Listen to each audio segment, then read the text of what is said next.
Ugh, you all need to shut up, always nagging at me. Yeah, I get it. I'm the bad guy here. Happy now? Laughing flippantly, the person speaking to me was embarrassingly my husband. If I had known he was such a lowlife from the beginning, I never would have married him. But now, it's too late. As I was thinking this, an unexpected voice yelled at my stupid husband. What? My name is Emily, a 28-year-old office worker. I live with my husband Liam and we don't have any children yet. I also have my precious little chihuahua, Lulu, who I have had since I was single. She's a clever little troublemaker, always scratching at drawers to drag things out. Oh, by the way, I'm having dinner with Ethan next Saturday night. My husband mentioned this over dinner. With your brother. You two are really close, aren't you? Ethan is my brother. My husband and brother have been friends since elementary school and quickly became close because of their shared interests like soccer. Sometimes I even get jealous of how close they are. Ethan told me the other day, has Emily's cooking ever made you sick? Ugh, my brother is still as rude as ever. I was a bit annoyed by that comment. If you have an older sibling, you may relate, but I think there are two types. One is the type that dotes on the younger sibling. One of my friends has a younger sister and loves her even more than her parents do, she claims. The other type is a bully, always demanding what's yours. My brother falls into this category. Huh? Not eating the strawberry? Well, I'll take it then. The person who would casually swipe the strawberry off my cake that I was saving for last was my brother. Even now, it makes me mad. My brother and I have never really gotten along, but I do owe him one big thank you. One of my friends wants your number. Some people have weird tastes, huh? He said this with a sigh, handing over the contact info. That friend turned out to be Liam, my now husband. So my brother was like a cupid for our love. When we decided to get married, my drunken brother said to Liam, "You sure about this? You can still back out. She's like a gorilla at home, you know." To which my husband replied, "You're the only one who thinks that. I've been interested in Emily for a long time." That's what my husband told me. His words were met with a "gross" from my brother. What an awful brother. My husband Liam was a star of the soccer team and was quite popular in our generation. Thinking back, my brother was just as popular, but I never understood why. At home, he was arrogant, selfish, and gorilla-like. Wait, am I saying the same thing as my brother? Even after marriage, Liam was as kind as ever, and I was very happy. I didn't realize that this happiness was slowly beginning to crumble. One day, my husband came home visibly frustrated. "Oh, today was the worst."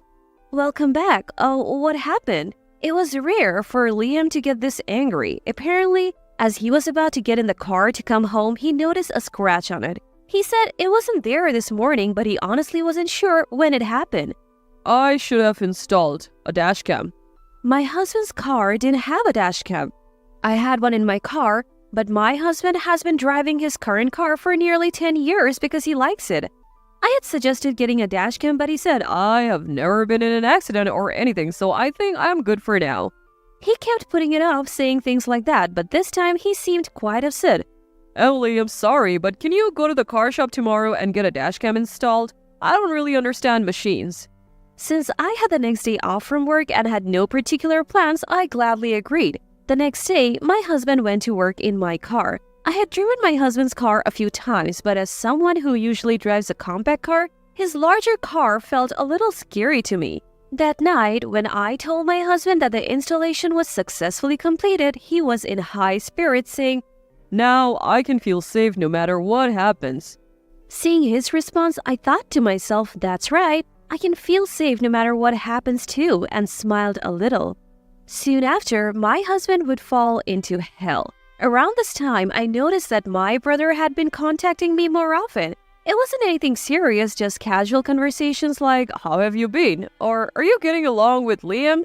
Mostly, we shared trivial updates about our lives. I found my brother's behavior a little strange, but I thought maybe he's finally starting to find his little sister cute? Bro, it's great that you're friends with Liam, but you're going out drinking too much lately. When I said that, my brother went silent for a moment, then said, Oh, sorry. Naomi and I have been fighting a lot and I have things I want to talk about. He laughed over the phone. Naomi is my brother's wife and my sister-in-law. My brother and Naomi were high school classmates and have been dating since then.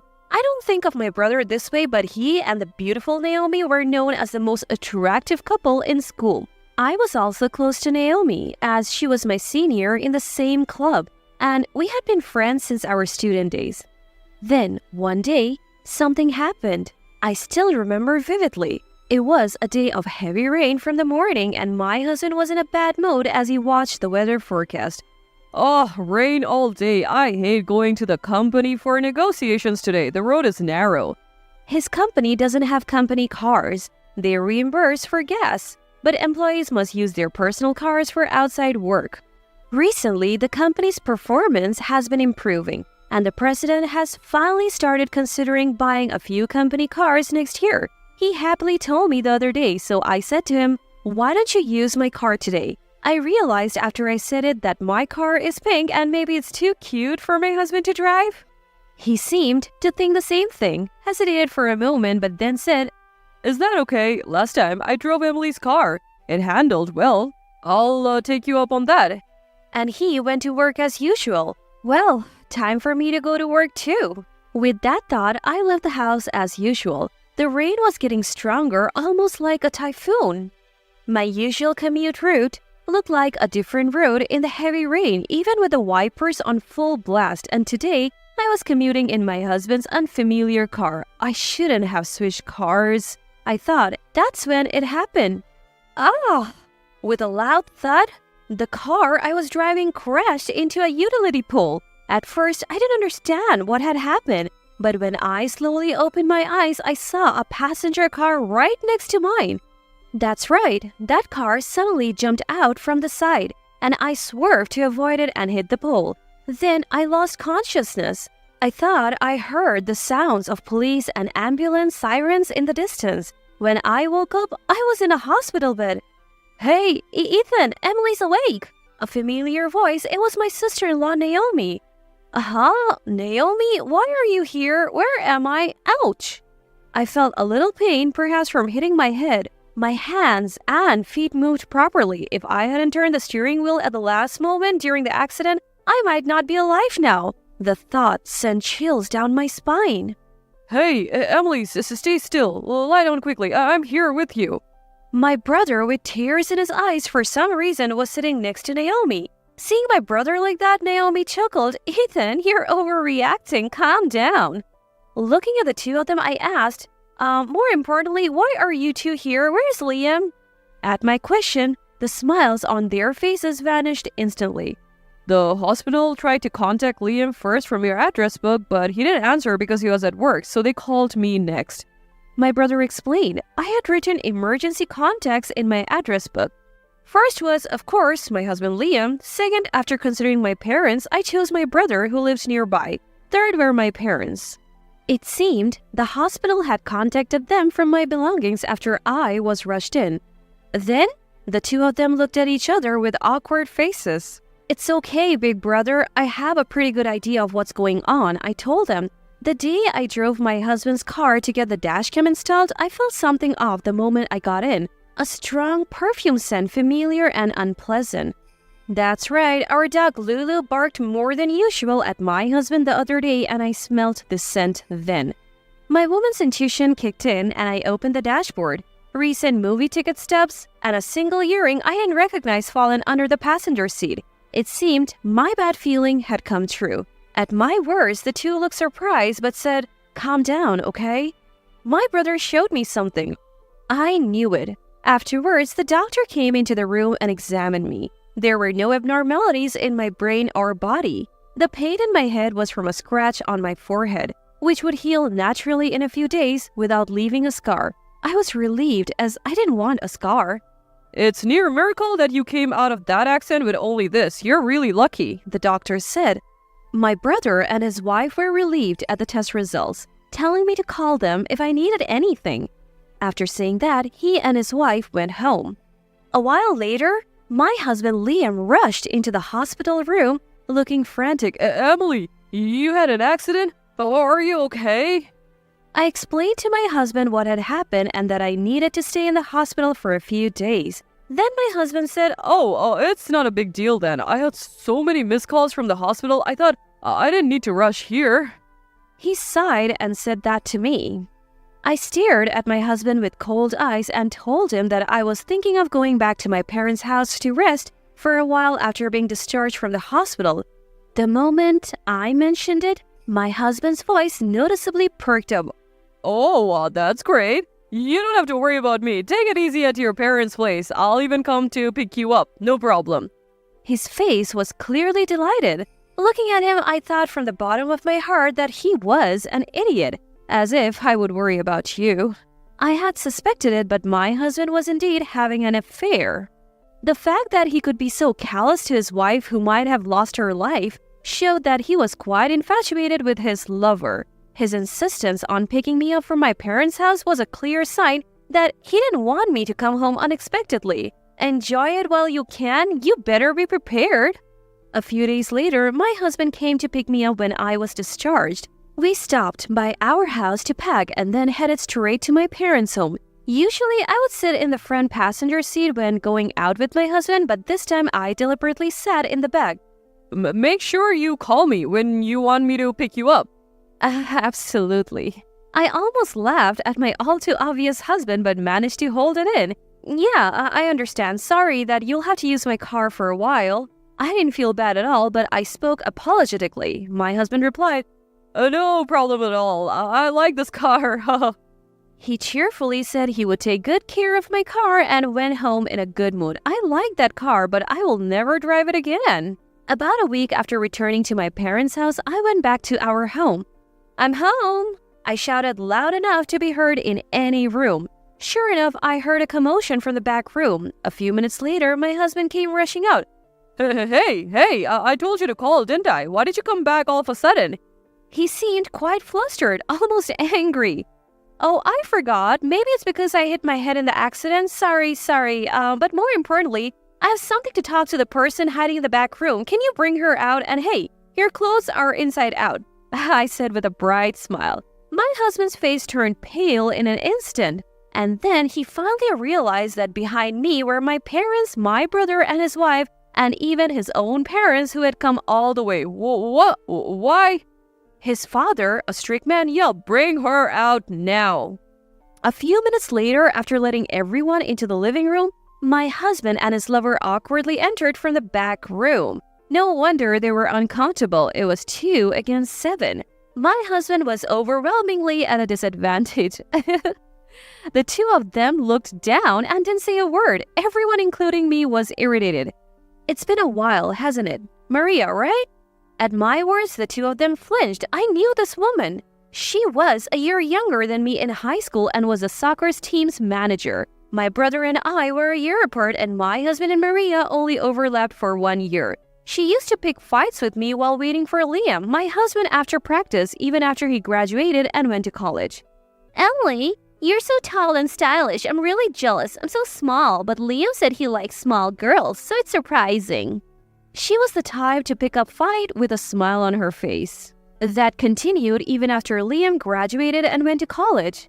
When I contacted Liam the other day, he replied right away, and I was so happy. Please thank him for me, Emily. Or, you know, they say that relationships between college students and high school students don't last long. Aren't you worried?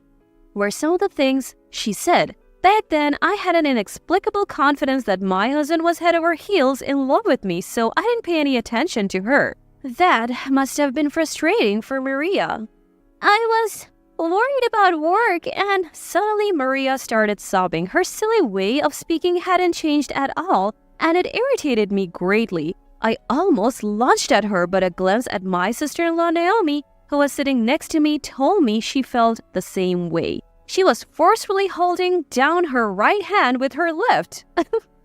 The two of them explained that Maria worked at the reception desk of one of my husband's company's clients. They had reconnected over old stories and started meeting alone after work, but they insisted that there was nothing suspicious about their relationship. It was just advice, nothing more. My husband kept repeating this like a mantra. Is he crazy? Has he been cursed? Oh, Maria, I saw the tag on your skirt when you came into the room earlier. Isn't it inside out? Immediately, both of them checked her skirt, but of course I was lying. They made a face as if they had been caught, but it was too late. However, my husband's shirt really was inside out. What kind of advice requires you to take off your skirt in someone else's bedroom? Are you stupid? I said that to the two fools. Whether they didn't like my attitude or were too flustered to understand, my husband snapped. Where's the evidence? It's unfair to accuse us without any evidence. He actually had the nerve to get angry? My parents, in-laws, and I were so angry that our faces turned bright red. It was clear that everyone was furious. Hey, you have been noisy since earlier, my brother said, and then he played a video on the TV. It was a footage from the dashcam on the day of the accident. The loud thud made it clear that the impact was quite strong. The other driver, perhaps in shock, initially refused to admit fault. At the hospital, I apparently raged that I wasn't at fault. The police showed the footage to my brother who was nearby, and it clearly showed the other car speeding into me and running a red light just before the collision. This evidence led to the conclusion that it was almost entirely the other driver's fault. However, the footage before the accident clearly showed my husband and Maria happily driving together. I don't want to go home yet. Maria said, "You're really cute." My husband replied, stroking Maria's head at a red light. Then he said, "You're so helpless," and drove into a hotel parking lot. On another day, Maria said, "Work ended early. I wanted to see you. Is your wife okay with this?" My husband replied, "I told her I'm going out with Ethan, so it's totally fine," and kissed Maria. Ugh! My mother-in-law started crying. Even though I had seen it once before, I felt nauseous. "I didn't know the inside of the car was being recorded. That's cheating." My brother looked at my husband with cold eyes and said, "You know, Naomi has always been telling me that Liam is definitely cheating, but I always believed there was no way." With a cold look, my brother stared at my husband. Naomi seemed to have stumbled upon an account on social media that looked like Maria's. There were no faces shown, but there were plenty of suggestive photos like a profile of my husband, the watch he wore, and the interior of his car. I immediately consulted my brother, but at first, he didn't believe it. I heard that this caused a lot of fights between my brother and his wife. Still, it seemed he had some doubts, and he told me that he had been contacting me regularly. The decisive factor was the dashcam footage from the day of the accident. "You know how I felt when I saw that footage?" my brother asked. My husband, after a brief silence, snapped back. All of you are so annoying, always nagging. Okay, I was wrong. Happy now? Ha. Oh, why didn't I notice what kind of a person he was? I wish I could go back to my youth. As I was lost in thought, an unexpected person yelled at my husband who was laughing in front of me. It was not my brother, sister-in-law, or in-laws, but my daddy, who had been silently listening to the conversation. "Hey, you! Who do you think you are? What's with that attitude? What are you doing to my daughter?" My brother and I unconsciously trembled at the sight of Daddy like this. My parents are gentle people, especially Daddy, who once said, "Look, Emily, this flower is trying hard to live too." When I was young, I stepped on a flower, and he said this so quietly and kindly. He was kind, even to plants. There was only one time when Daddy, who was like a Buddha, lost his temper with my brother and me. I think it was when my brother and I didn't listen to Mom at all, and then a door in the corner of my memory seemed to open. My brother and I, who usually don't get along, vowed deeply at that moment never to make Daddy angry again. My husband, who had been so bold until now completely subdued by the sight of Daddy, who was completely different than usual. Standing like a guardian deity, Daddy was next to my mother, who was looking at my husband as if he were filled. Afterwards, my in-laws bowed deeply to our family and took my foolish husband home. By the way, Maria, the other woman, was sent home on foot. As they were leaving, my brother told my husband, "I will never forgive you for hurting my precious sister." He said it quietly. By the way, my husband used my brother as an excuse for his secret meetings with his lover, thinking that my brother and I were on bad terms and wouldn't pry too much. "I want to slap you with this right hand right now, but it would hurt my hand. You're not even worth that pain." said my sister-in-law Naomi. Naomi and I were former volleyball players. Unlike me, who was always a reserve, Naomi was the ace attacker. Just thinking about her slapping someone sends shivers down my spine. My ex-husband should consider himself lucky to have escaped with his life. After some time, our divorce was finalized. Thanks to my in-laws, my ex-husband reluctantly paid the compensation in the divorce settlement, spending all his money. I'll buy a new car with the insurance money from the accident. My ex-husband was all excited about this, but the insurance money for his old car wasn't enough to buy a new one. After paying me the compensation, he was left with just enough to buy a used compact car. Oh man, driving a compact car is shameful. My ex-husband, who had this prejudice, was happily driving my car even though his own car was totaled in the accident. The reason? Maria, his mistress, had said, "This car is so cute," and his happy face was clearly captured on my dashcam. Speaking of Maria, she seems to have borrowed money from her parents to pay me the compensation in the divorce settlement. Now, under her strict parents' watch, she's working non-stop to pay off the debt. Her relationship with my ex-husband continued for a while, but he became neurotic due to Maria's emotional ups and downs, quit his job suddenly, and now his whereabouts are unknown. Despite this situation, Maria's social media had a single line, "Finally, he's mine. I'll chase him forever." Yes, it seems like it was written only one word. It's like something out of a horror story. My ex-husband got involved with a terrible woman, but that's his problem now. It does not matter to me. As for me, I sold my tainted car and used the money as a down payment for a new one. I rented a place near my office and am living happily with my beloved dog Lulu. Come to think of it, Lulu never warmed up to my ex-husband. Maybe it was her animal instinct? I have been visiting my parents more often, and recently, we celebrated their wedding anniversary with my brother and his wife. As I was serving a strawberry whole cake, I asked my brother, who was sitting next to me, "Brother, do you want a strawberry?" He replied, "Yes, please." Like a child. I looked at my brother eating the strawberry with a smile. It seems that from now on, my brother and I will get along well.